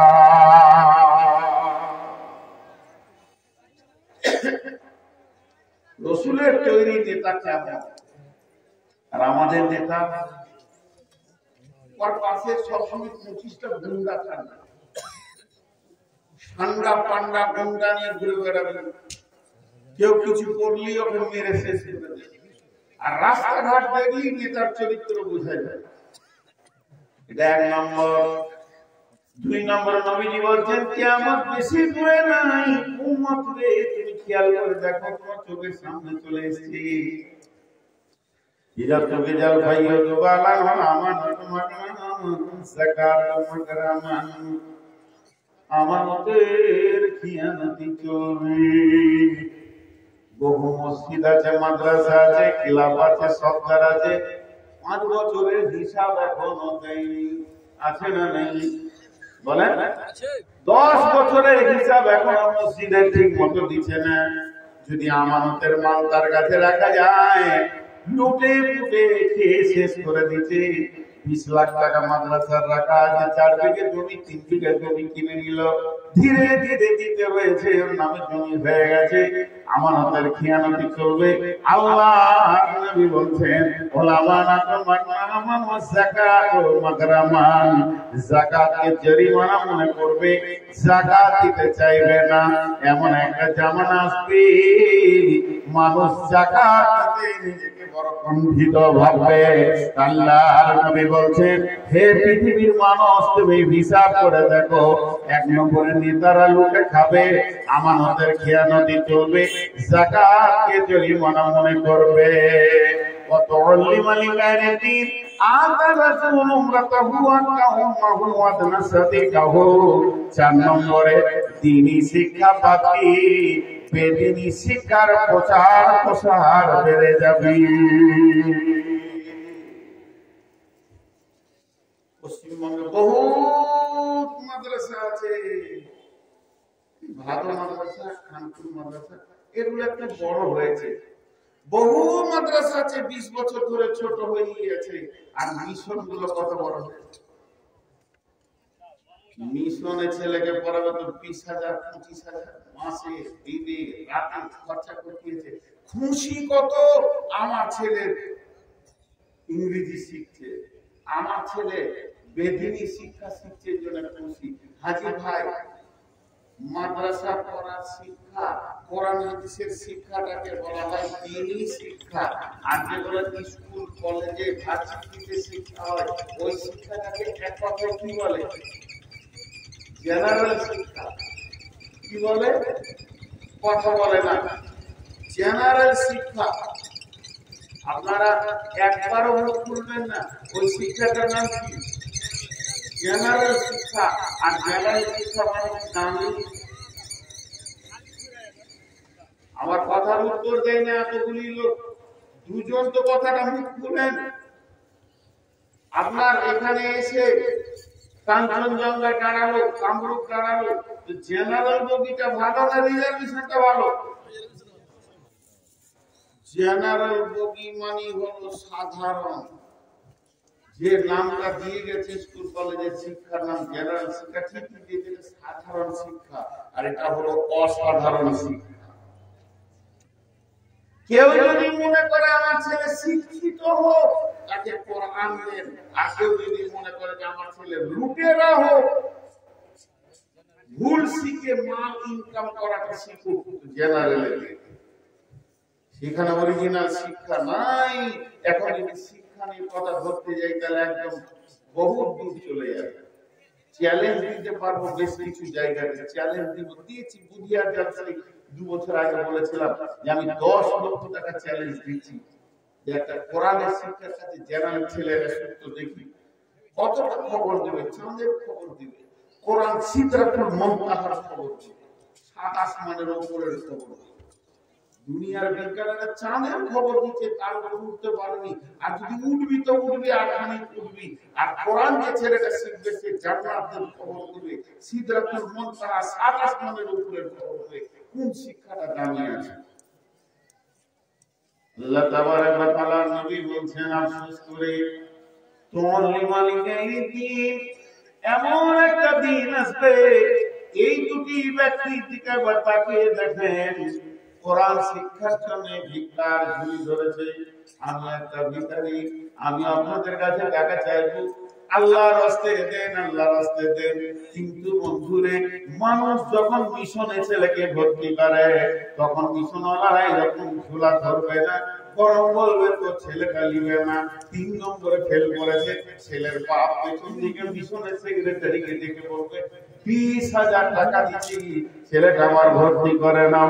কি হবে? ছেলে তোমার ডাক্তার হবে, মরে গেলে ডাক্তারি শেষ, মরে গেলে মুকাল্লিদি শেষ, মরে গেলে জজের বিচার শেষ, মরে গেলে ইঞ্জিনিয়ারের প্ল্যান শেষ, মরে গেলে ডক্টরের শেষ, মরে গেলে আপনার পিএইচডি শেষ। পৃথিবীর যত শিক্ষা আছে একবার নিঃশ্বাসটা চলে গেলে সব শেষ হয়ে যাবে। কিন্তু আমার নবী বলছেন, বড় আফসোস, আমার উম্মত, তারা আমার উম্মত, তারা আমার উম্মত, কিন্তু দ্বীনি শিক্ষা বাদ দিয়ে বেদিনী শিক্ষার পেছনে প্রচার প্রসার বেড়ে যাবে। আকার রাসূল উম্মতাহু, এমন একটা জামানা আসবে মেয়েদের পেছনে পুরুষেরা কুকুরের মতো ঘোরাঘুরি করবে। আকার রাসূল উম্মতাহু, মেয়েরা পুরুষের পেছনে ঘুরবে, এটা ঠিক আছে, কারণ তাদের আশ্রয়ের দরকার, তাদের একটা পুরুষের দরকার। তার জন্য মেয়েরা একটা পুরুষ নামে আশ্রয়ে নিজেকে নিতে চাইবে। কিন্তু আল্লাহর নবী বলছেন, এমন একটা জামানা আসবে রে, মেয়েরা সামনে থাকবে আর পুরুষেরা পেছনে কুকুরের মতো ঘুরবে। আবার এই দ্বিতীয় তফসির হচ্ছে, আকারা জলুন্নাতাহ, মেয়েদের পশুভূত হয়ে পুরুষেরা দুনিয়া করবে। এখন যতগুলো দাম্পত্য জীবন চলছে পৃথিবীতে, বেশিরভাগ পুরুষের নেতৃত্ব বন্ধ হয়ে গেছে, বইয়ের কথায় পুরুষেরা উঠা বসা করছে। আল্লাহর নবী বলছেন, কিয়ামতের বাড়ির দরজায় এসে গেছে। আতা উম্মাহু আদনা সাদিকাহু আকসা আবাহু, মাকে ধুমকে কথা বলবে, বাপকে ঝিড়কে ঝিড়কে কথা বলবে। মা বাবা ছেলের কাছে মিষ্টি কথা শুনতে পাবে না, আবার তাদেরকে সুন্দর করে কথা বলবে না। অথচ আমার আল্লাহ বলছেন, আহাদাহুমা আও কিলাহুমা ফালা তাকুল লাহুমা উফফি ওয়ালা তানহারহুমা ওয়া কুল লাহুমা কাওলান কারীমা। তোমার মা বাপ যদি একা থাকে কিংবা যদি দুজন থাকে, তাদের ব্যবহারে তুমি কুশব্দ বলিও না, তাদের কথা শুনবে। আলা তাকুল লাহুমা ওয়ালা তানহারহুমা, খবরদার তাদেরকে ঝিড়কে কথা বলিও না, তাদের অন্তরে লাগবে, দিলে লাগবে। ওয়া কুল লাহুমা কাওলান কারীমা, তাদের সঙ্গে মিষ্টি নরম নরম কথা বলছে। আল্লাহর নবী বলতেন, মান সালাসাকুন্না ফীহি ইয়াসসালাল্লাহু আমরাহু ইয়াদখালুহু জান্নাতাহু, পৃথিবীর মধ্যে যে 3টা আমল করে যাবে তার জন্য আসানের মত হবে এবং সে জান্নাতে যাবে। 1 নম্বর হলো রিফকুন বিজাইব, কমজোরিতে সাহায্য করবে। 2 নম্বর ইহসানুল মামলুক, যে আপনার কাজের লোককে ইহসানি করবে। 3 নম্বর হলো সাফকাতুল ওয়ালিদাইনি, মা বাবার সঙ্গে যে ভালো ব্যবহার করবে, তার মত হবে আসানে, হাসতে হাসতে জান্নাতে চলে যাবে। কিন্তু আমার নবী বলেছেন, আফসোসের কথা, মিষ্টি কথা শুনবে দুজন, আর ছিড়কে কথা শুনবে দুজন। যারা মিষ্টি কথা শুনবে তারা কে? একটা হলো বিবি, আর একটা হলো বন্ধু। বন্ধু বান্ধবকে নিকট আত্মীয় বানাবে, বিবির কথায় চলাফেরা করবে। আর ছেড়কা খাবে, ধুমকানি খাবে কে? মা আর আব্বা। আকার রাজুল উমরাতাহু আকা উম্মাহু আদনা সাদিকাহু আকসা আবাহু। মাকে ধুম বিবির কথায় দুনিয়া করবে, মাকে ধুমকে কথা বলবে, বাপকে ছিড়কে কথা বলবে, আর বন্ধু বান্ধবকে নিয়ে নানার আনন্দে উৎফুল্লে মেতে উঠবে। ও আমার উম্মত, তুমি নিজের আমলের ব্যাগটা রেডি করো, কিয়ামত কাছিয়ে গেছে। এগুলা বড় বড় ব্যাখ্যা আছে, ছোট ছোট করে সাক্ষী। মানুষ একদিন একদিন করে উঠছে, মানুষ একদিন করে উঠছে। আজকের বিষয়টাই হচ্ছে খালি কিয়ামতের আলামত। তৈরি হতে হবে। স্টেশনের মাইকে বলে কেন ট্রেন আসছে, তার মানে হচ্ছে তুই ব্যাগটা হাতে ধর, ব্যাগটা হাতে ধর, টিকিটটা রেডি কর। তো কিয়ামতের আলামত গুলো রাসূল বলে গেছেন কেন? যদি এই অবস্থা তুমি দুনিয়াতে দেখতে পাও, তাহলে তুমি আমলের ব্যাগটা রেডি করো। বেঈমানদের বেঈমানির কারণে পৃথিবী ধ্বংস হবে, কিন্তু ইমানদার তোমার ব্যাগটা তুমি ছাড়িও। আমাদের আয়েশার একটা হাদিস আছে, বলছি একটু সবর, আপনারা ধৈর্য ধরে। আর কত আলামত আছে বলে নিতে, হাদিসটা আপনাদেরকে শোনাবো, বুঝবেন যে কি বলে গেছেন। আল্লাহ নবী বলতেন, জাহারাতিল আসওয়াতু ফিল মাসাজিদি সাদাল কাবিলাতা ফাসিকুহুম জাহিমুল কওমি আরজুলুহুম ওয়া উকরিমা রাজুলুম মাকাফাতাস সাররিহি। মসজিদে চিল্লিয়ে চিল্লিয়ে কথা বলবে, গল্প করবে। আপনাদের গায়ে মসজিদে জোরে জোরে গল্প করে, কথা বলে না? ওদেরকে যদি বলা হয় চুপ করো না, মসজিদ কি গল্প করা যায়? গল্প না করবি। এমনি ধানের বাজার, গমের বাজার, ভুট্টার বাজার কি যেটা বলবো, দুনিয়া কথা এখানে কেন বলছি? বলে দুনিয়া করো, ইনকাম করো, ঠিক করো। বাবা কতদিন ইনকাম করো, হালাল উপার্জন করো, এটা কোরআন বলেছে। ইবাদত আবার মসজিদে করবো না তো কোথায় করবো? বিবির সঙ্গে মিলাও তো ইবাদত। হালাল বিবি, বিয়ে করা বিবির সঙ্গে সংসার করে মিলামিশা করা তো ইবাদত, নেকি পাওয়া যায়। জেনা করলে যেমন গুনাহ, বিবির সঙ্গে মিললে এরকম নেকি। তাহলে নেকি মসজিদে করবে, যে মসজিদ ইবাদতের জায়গা, চল মসজিদ শুতে আসে। ইবাদত ইবাদতের জায়গা আছে। আল্লাহ রাসূল বলেছে মসজিদে জোরে জোরে কথা, চিল্লিয়ে চিল্লিয়ে কথা। আর 10 নম্বরে বলছেন সাদাল কাবিলাতা ফাসিকুহুম। বন্ধুরে, এই কথাটা কত কড়া, আপনারা লোড দিতে পারবেন কিনা? হালকা করে বলছি, গ্রামের নেতা হবে চরিত্রহীন লোক, বিচার করবে চরিত্রহীন লোক। লম্পট, দাগাবাজ, মাতাল, চোর, এরা বিচারক হবে। শিক্ষিত লোকের মূল্য থাকবে না, আলেম ওলামার মূল্য থাকবে না। আল্লাহর নবী বলেছেন, অত্র এলাকার বড় বড় নেতারা ছাগলের রাখাল হবে, নাম সই করতে পারবে না, পঞ্চায়েতে সেক্রেটারি হবে, প্রধান হবে। আল্লাহ রাসূল বলছেন,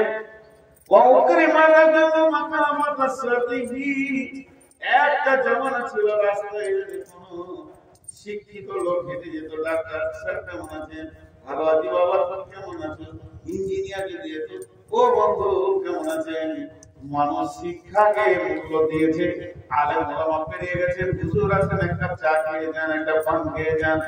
এমন একটা জামানা ছিল। এখন এই জামানাটা চেঞ্জ হয়ে গিয়ে এলাকার গুন্ডাদেরকে মানুষ ভালোবাসবে, চা পান খাওয়াবে। ও উকরি মাররা তো মাখামাত সারহি, আল্লাহ রাসূল বলেন ওকে যে ডেকে চা খাওয়াবে আর ভাই ভাই করে কথা বলবে, হেসে হেসে ও ভাববে আমার সম্মান বেড়েছে। বলেন না, কুত্তাকে রুটি দেবে যেন কামড়ে না দেয়, এই ভয়ে আগে চা পান রুটি খাওয়াবে। আর কুত্তা ভাববে আমার সম্মান বেড়ে গেছে, আমাকে দাদা বলছে, ভাই বলছে, এলাকার লোক আমাকে চেনে। সে নিজের সালাসালিকে বলবে আমাকে ভালো, এমন একটা লোক নাই আমাকে বলবে না চা খাও। আসলে মার্কা মারা গুন্ডা, ওকে ভয় করে। এই জন্য আল্লাহ রাসূল বলছেন ওয়া উকরি মাররাতু মাকাফাতাস সারহি। আজকে গুলো সব শিক্ষা চলে গেল। বিদ্যা বোঝায় বাবু মশাই চড়ি শোকের বটে, মাঝারে কোন বলতে পারি সূর্য কেন বটে, চাঁদটা কেন বাড়ে কমে জোয়ার কেন আসে, বৃদ্ধ মাঝি অবাক হয়ে ফেলফেলিয়ে হাসে। বাবু বলে এই বয়সে জানিস না তাকে, জ্ঞানী না তোর জীবন খানা চারিয়া নাই ফাঁকি। তিন বন্ধু নৌকায় চেপেছে, নৌকায় কোথায় চেপেছে, আর নদী দুই কিনারা ভাদ্র মাসে টম টম টম টম করছে।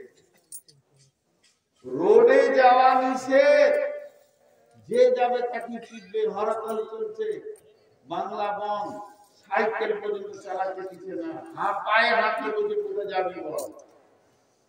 লকডাউন চলছে, তোরা তিন বন্ধুকে নিয়োগ করেছে, লকডাউন চলছে তো পায়ে হাঁটতে পুলিশ দিচ্ছে না, নদীতে ঘুরে আসছ, নৌকা চেপে ঘুরতে গিয়ে। নদীর মাঝে যখন আছে তখন মাঝি কিন্তু ঠাট্টা করছে, ইংলিশ জানো, অঙ্ক জানো, ফিজিক্স জানো, লজিক্স জানো, কেমিস্ট্রি জানো, চারটা কানে ছোট বড় হয় বলো দেখি। সাগরের পানি লবণাক্ত, নদীর পানি লবণাক্ত নয় কেন? মাঝি কিছুই জানে না, মূর্খের বেটা মূর্খ, ওর দাদা মূর্খ, ওর বাপ মূর্খ, হুইও মূর্খ, খালি নৌকা চালায়, ফিক ফিক করে দাঁত কটা বের করে হাসতে হবে, বাবা ও জানি না। যারা টাক টাক টাক টাক টাক করে গাল ফুলিয়ে হাসছে, হাতের কোয়ার্টারে মোটা মোটা অঙ্ক টাকা ইনকাম। যখন তোর জীবনটাই শেষ, আর আট আনছে, আর বারো আনছে। খানি বাদে ঝড় উঠেছে, ঢেউ উঠেছে ফুলে, মাঝির মধ্যে নৌকা ধানি ডুবলো মুঠি তুলে। নদীর মাঝে আছে পানি, এসে পূর্ব দিকে, ঝড় উঠেছে পশ্চিম দিকে, আর মারমার করে সব গাছপালা সব ভেঙে নদীতে পড়ছে, আর কালো মেঘে সব ঢেকে নিয়েছে। বিকাল বেলায়, সন্ধ্যা বেলায়, দুপুর বেলায় মনে হচ্ছে রাত হয়ে গেল, আর চিলিক মারছে, বিজলি মারছে, আর নদীর ঢেউগুলো তখন বড় বড় হয়ে গিয়ে নৌকাটাকে ছুড়ে ছুড়ে করছে। আর তিন বন্ধুতে নৌকার বাতিকে টিপে ধরে মাঝিকে শুধাইছে যে এত ঝড়ে নৌকাটা ডুবে যাবে নাকি। মাঝি হালকা করে বলছে, ইংরেজি জানো, অঙ্ক জানো, বাংলা জানো, হিন্দি জানো, হিস্ট্রি জানো, কেমিস্ট্রি জানো, লজিক জানো, ফিজিক্স জানো, আর্টস জানো, কমার্স জানো, সায়েন্স জানো, ও বন্ধু সাঁতার জানো কি? মূর্খ তখন মাথা দিয়েছে। মূর্খ মাঝি বলে বাবু এ সাঁতার জানো কি? জ্ঞান বিনা তোর জীবন খানা ছাড়িয়ে নেই ফাঁকি। তখন মূর্খ মাঝি বলছে সাঁতার জানো বাবু, মাথা মেরে বাবু। মূর্খ মাঝি বলে বাবু এখন কেনে কাবু। সব ইংরেজি এখন কেনে কাবু। মাছলি শেষে আমার কথা হিসাব করো পিছে, সাঁতার বানা জীবন খানা 16 আনাই নিচে, 4 8 আনাই পট করে নৌকাটা ডুবে গেল। তিন বন্ধুকে ঘুরছে উঠছে, ঘুরছে উঠছে, ঘুরছে উঠছে, এবার ভেসে গেল, যান চলে গেল, মরে গেল, নৌকায় লাশ হয়ে গেল। তিন বন্ধুতে যখন লাশ হয়ে গেল, মাঝি কোন রকম সাঁতার কেটেছে কলমটা ধরে, সেই পুরাতন যুগের নদীতে সাঁতার কাটা অভ্যাস। বাবলার গাছের উপরে চেপে প্যাসেঞ্জারের খোঁজ নিয়ে দেখে তিনজনা ব্যাগের মতো ফুলে চিত হয়ে বিনা ভিসা পাসপোর্টে বাংলাদেশ ঢুকছে। 1900 কিছু বলে না, চলে যায় বঙ্গোপসাগরে চলে যায়।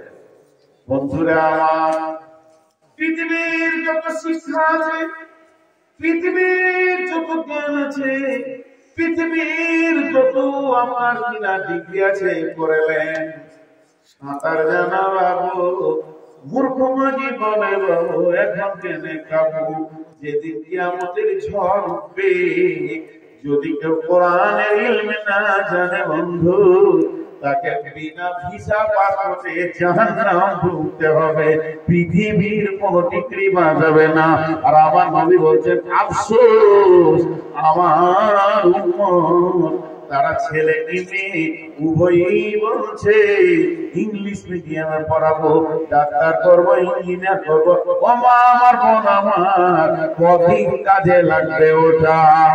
আল্লাহ রসুল বলছেন এমন একটা জামানা আসবে, জনসাধারণের মানলে তারা লুটে খাবে, আমানতের খেয়ানতি চলবে, জাকাতকে জরিমানা মনে করবে, আর তিনি শিক্ষা বাদ দিয়ে বেদিনী শিক্ষার প্রচার বেড়ে যাবে, মাকে দিনকে কথা বলবে, আর মেয়েদের বসুবধূ হয়ে পুরুষেরা দুনিয়া করবে, আব্বাকে ছিড়কে কথা বলবে, বন্ধু বান্ধবকে ভালোবাসবে, শুধু তাই নয় মসজিদে জোরে জোরে কথা বলবে, এলাকার গায়ের নেতা হবে চরিত্রহীন লোক, আর মানুষ মানুষকে ভালোবাসবে মারের ভয়ে। আল্লাহ নবী বলছেন জাহারাতিল কায়নাতু ওয়াল মাজিফু সুরিবাতুল কুমুর লিবাসুল হারির লানা হাদিহি উম্মাতু আউয়ালুহা। সেই জামানাটা এমন জামানা হবে রে, এ আমার উম্মত তুমি শুনে নাও, সেই জামানাতে মানুষ গান বাজনাতে মেতে যাবে। একজনের বন্ধু বান্ধবরা মাঠে ঘাটে বেড়াতে গল্প করতো, আজকে না নেই? এক যুগে বন্ধু বান্ধবরা মাঠে বেড়াতে গোল করে বসে গল্প করতো।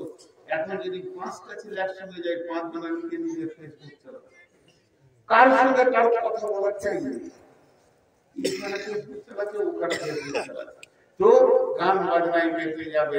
আর সুরবাতি খোর মদ পান করবে, আমার উম্মত মদ পান করবে।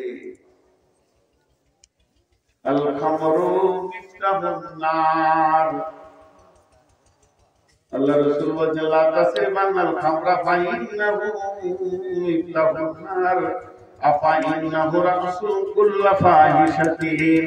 হে আমার উম্মত, তোমরা মদ পান করিও না, মদ হলো সমস্ত ফাহিশা কাজের মাথা। আমার উম্মত রে, তুমি মদ পান করিও না, যে ব্যক্তি মদ পান করবে তার হাতে যেন জাহান্নামের চাবিকাঠি চলে গেল। মদ খেলো মানে জাহান্নামের দরজাটা নিজেই খুলে নিল। আল্লাহ নবী বলেন খবরদার তোমরা মদ পান করবে না, লা তাসরিবানাল খামরা। বেহেশতের শান্তি দোজখের আযাব এই কিতাবে লিখেছে যে মদ পান করনেওয়ালারা জাহান্নামে যখন যাবে ওদেরকে কি খাওয়ানো হবে শুনে নাও।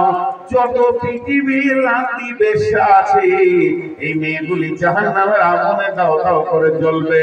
এই রান্দি বেশ্যা মেয়েগুলো যখন জাহান্নামের আগুনে জ্বলবে, ওদের পেশাবের রাস্তা দিয়ে একটা দুর্গন্ধ শরাব বের হবে, একটা দুর্গন্ধ এমন একটা পদার্থ বের হবে, তরল পদার্থ, ওইটা এত দুর্গন্ধ হবে, না পাক পানি যত পরপুরুষে দিয়েছে এবং নিজস্ব যে পানিটা রয়েছে, ওই মেয়েটা যখন চপ চপ চপ চপ করে জাহান্নামের আগুনে পড়বে, পেশাবের রাস্তা দিয়ে বের হতে থাকবে। এটাই যারা পৃথিবীতে মদ পান করে তাদেরকে পান করানো হবে জাহান্নামের ভিতরে। দোজখের আযাব বেহেশতে শান্তির কিতাবে লিখেছে। বন্ধুরা আমার, আল্লাহর নবী বলছেন খবরদার মদ পান করবে না উম্মত রে। যদি কেউ মদ পান করে নেয়, সমস্ত গুনহার মাথার নাম হচ্ছে মদ। তারপরে নবীজি বলছেন ওরে সুরিবাতিল খুমুর লিবাসুল হারির, আমার উম্মত রেশমের পোশাক পরবে। এতগুলি গুনাহ করার পরও তাদের কোনো অনুশোচনা থাকবে না। লানা হাদিহি উম্মাতু আউয়ালুহা, এরা আবার লানত করবে কাদেরকে? পূর্ব লোকেদেরকে। কত কুকুরজি দেখছেন, এটাকে সহ্য করা যায়? পৃথিবীর ইতিহাসগুলো খুলে দেখবেন, আগেকার লোকেরা বনে জঙ্গলে থাকতো, পশু মেরে খেত, ও দেখেনি আর বাপও দেখেনি। আগেকার লোকেরা বনে জঙ্গলে থাকতো, পশু মেরে খেত, এ হারাম হবে আগেকার লোকেরা। আগেকার লোকেদের বুদ্ধি শুদ্ধি কম ছিল, যত ব্রেন বুদ্ধি এখনকার লোক, ঠিক না বলবো? সবাই বলতেছি তাহলে যত নবীগুলোই আগে ছিল আদম থেকে নিয়ে, মানে ওরা কম বুদ্ধি ছিল, আর এই চোর বেঈমান লুচ্চা কটাই ভালো। অঙ্কে তো তাই দাঁড়াচ্ছে, আগেকার লোকেরা হারাম খেত, বনে জঙ্গলে পশু খেত, আর প্রথম মানুষ হচ্ছে আদম। আদম হারাম করছিল, নূহ হারাম করছিল, শীষ হারাম করছিল। যত নবীগুলো আগে আদম থেকে শুরু হয়ে শেষ নবী পর্যন্ত, আর এখনকার লোক এত কীর্তন করার পর বলবে যে আগেকার লোকেদের বুদ্ধি শুদ্ধি কম ছিল, আমরাই চালাক। এদেরকে ঝাঁটা মারার লোক নাই, এই লুচ্চা লম্পট বেঈমান টাকাবাজ এরাই নিজেদেরকে আবার ইমানদার বলে। আমাদের আয়েশা কি বলছেন? ওয়া আয়েশা রাদিয়াল্লাহু তাআলা আনহা আনি নবী সাল্লাল্লাহু আলাইহি ওয়াসাল্লাম ইয়াজুজু কাবাতা ফাইদা কানু বিবাইদা মিনাল আরদি ইসফু বিআওয়ালিহি ওয়া আখিরিহি قال قلت يا رسول الله كيف يكسب بأوله وآخره قال يكسب بأوله وآخره ثم يبعثون على نياتهم। যথেষ্ট লোক আছে ইনশাআল্লাহ, যে কথা যাবার সেটা গিয়েছে। আপনি অত বেশি ঘুরিয়েন না, বসেন। খুব বেশি ঘোরাটা আমার খারাপ, আমি তো সেই দিকে কিছু করবো না। এত যদি আপনারা চষে নেন তা আমাকে বিসমিল্লাহ বলে ছেড়ে দেওয়া লাগে। খুব বেশি ভিক্ষা করলে মানুষ দিবেন না। জি, একসাথে দমলিতে দেন মানুষকে, দুটো কথা শুনতে দেন।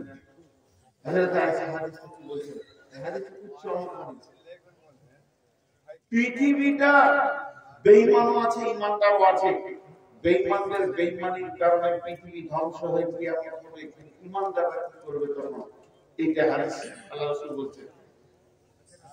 আল্লাহ নবী বলছেন, আয়েশা রে শোনো, কিয়ামতের আগে একটা ঘটনা ঘটবে। বলে কি? একদল লোক তারা নিয়ত করবে কাবাটাকে ভেঙে ফেলবো, কাবাটা রাখবো না, আল্লাহর ঘর কাবা ভেঙে চুরমার করে দিব। এই নিয়তে তারা বাড়ি থেকে বের হয়ে চলে যাবে। যেতে যেতে যেতে যেতে তারা মক্কার কাছাকাছি যখন পৌঁছাবে, তখন সূর্য ডুবে যাবে, সন্ধ্যা হয়ে যাবে। তারা বলবে এখানে আজকে রাতটা থেকে যায়, আগামীকাল সকালে উঠে আল্লাহর ঘর কাবা ভেঙে দিব। এই নিয়তে তারা যখন ওই কাবার কাছাকাছি গিয়ে পৌঁছাবে, আল্লাহর নবী বলছেন ওই রাত্রিতে ভূমিকম্প হবে।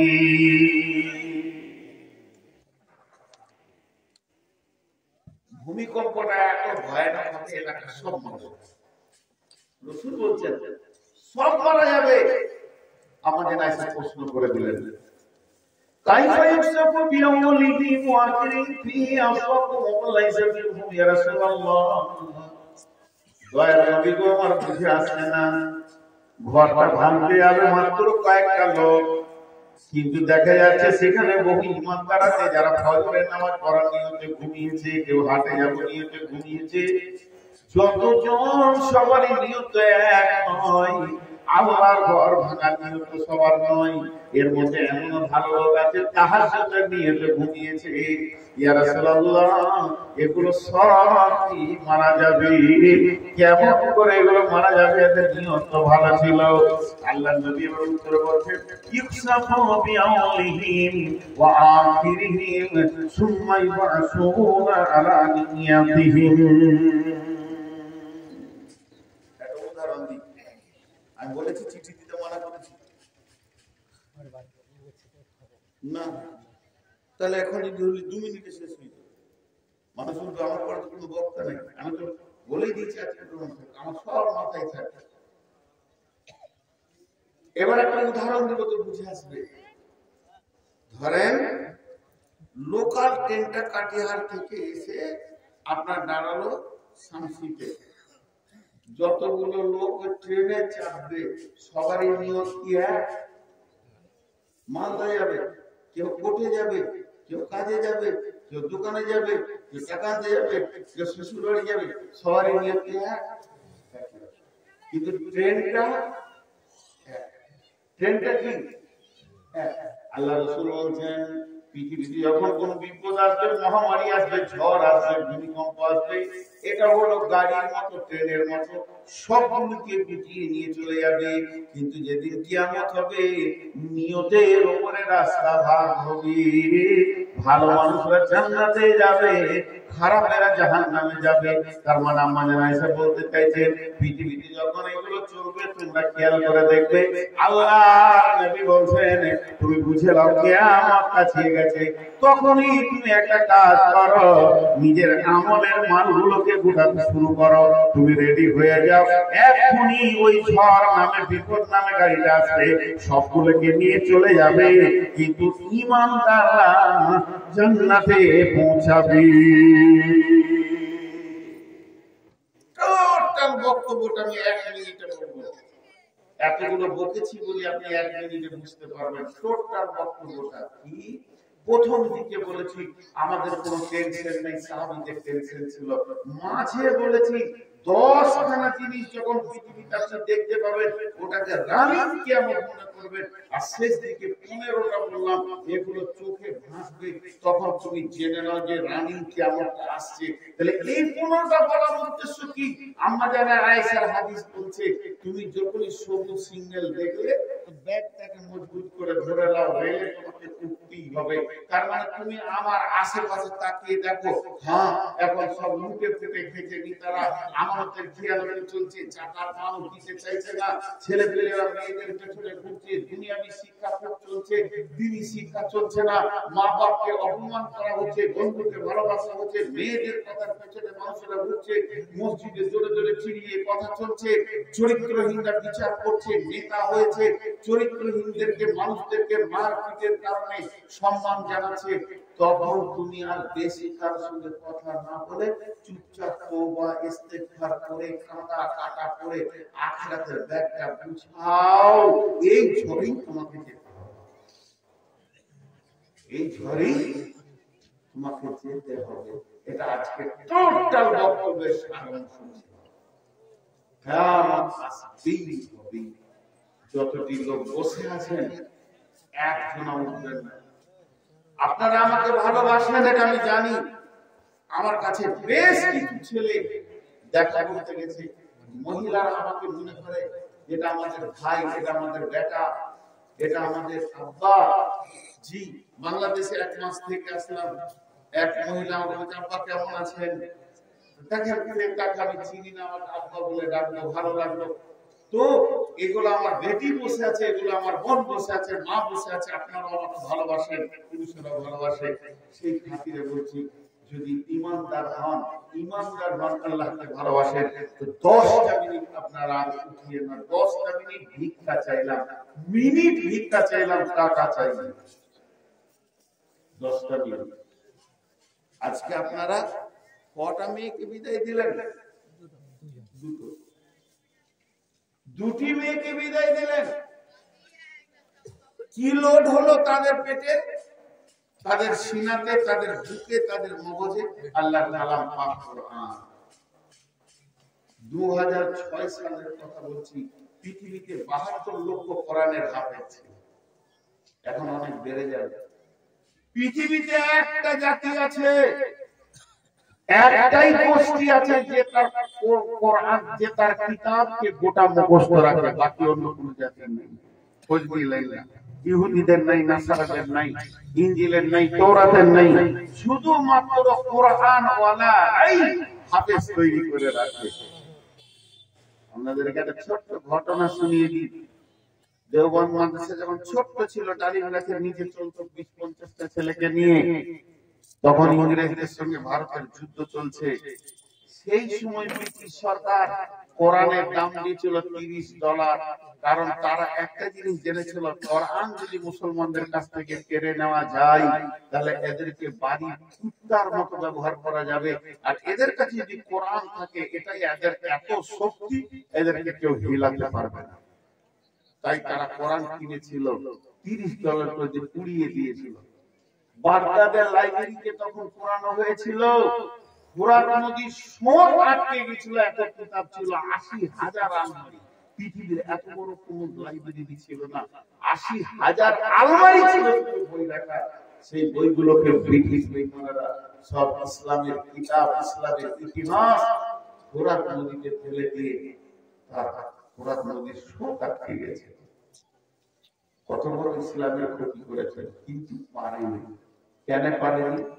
দেওবন্দ মাসে কি বলছে, হ্যাঁ তোমাদের মধ্যে কোরআন আছে, মৌলবি সেজে গেছে, দেখে মনে হচ্ছে কোন মুন্সিজি আছে, মুখে দাড়ি, মাথায় টুপি। কেন বলে, আমরা একটা কোরআন শিক্ষার সেন্টার করেছি, যত কোরআন হবে ছেলে পেলেরা প্রস্তুত হয়ে এসেছে, $30 করে দিব। এই $30 দেবো যখন বলেছে, তখন বুঝে ফেলেছে ওখানকার মুহতামি মাল ভাই এত দাম কেন দিবে। তিনটে ছেলেকে ডেকে বলছে, আপনারা যেমন আজকে দুটো বেটি ছেলেকে কোরআন মুখস্থ করালেন, তিনটে ছেলেকে ডেকে বলছে, বাবা 10 পারা করে শুনিয়ে দে। তুই 1 থেকে 10, তুই 11 থেকে 20, আর তুই 21 থেকে 30 পারা শুনিয়ে দে। যখন গোটা কোরআন তারা 3 জনকে শুনিয়ে দিলে, ওদের চোখ চড়ক গা এমনি করে বেহুশ হয়ে গেছে। গোটা কোরআন মুখস্থ তো শুনিয়ে আল্লাহ। তখন আমরা মুখে খুলে বলে দিলাম, আমরা ইহুদির বাচ্চা আছি। কোরআন সিদ্ধান্ত নিয়েছি, সমস্ত মিটিং হয়ে গেছে যে পৃথিবীতে কোরআন বলে জিনিস থাকবে না, কিন্তু মুসলিমরা যে কোরআনকে বুকে ভরে নিতে পারে এটা আমাদের জানা ছিল। আজ পর্যন্ত কোরআনকে চিনতে পারেনি। কত বড় খিদমত হচ্ছে এটা আমি আপনাদেরকে বুঝাতে পারছি না, আমার বুদ্ধির কমির কারণে। বিধায় শেষবারের মতো আমার মা, আমার বোন, আমার বেটি আর আপনারা যে দুটো বাপ ভাই আছেন, 10টা মিনিট উঠবেন না। আমি ঘড়ি দেখে নিলাম, 9 মিনিট উঠবেন না, 9 মিনিট, 1 মিনিট মাইনাস করলাম। কেউ আছেন একটা 5,000, 10,000 দেনেওয়ালা, 1,000 দেনেওয়ালা, 1,000 দেনেওয়ালা? কোন আল্লাহর গোলাম আছেন 500, 1000 দেনেওয়ালা? কিন্তু আল্লাহর রাস্তায় খালি জায়গাটা ছাড়বেন না। আপনি টাকা দেন আর না দেন, আমি শেষ দোয়াটা করব, সবাই উঠে যাবে। কেউ আছেন?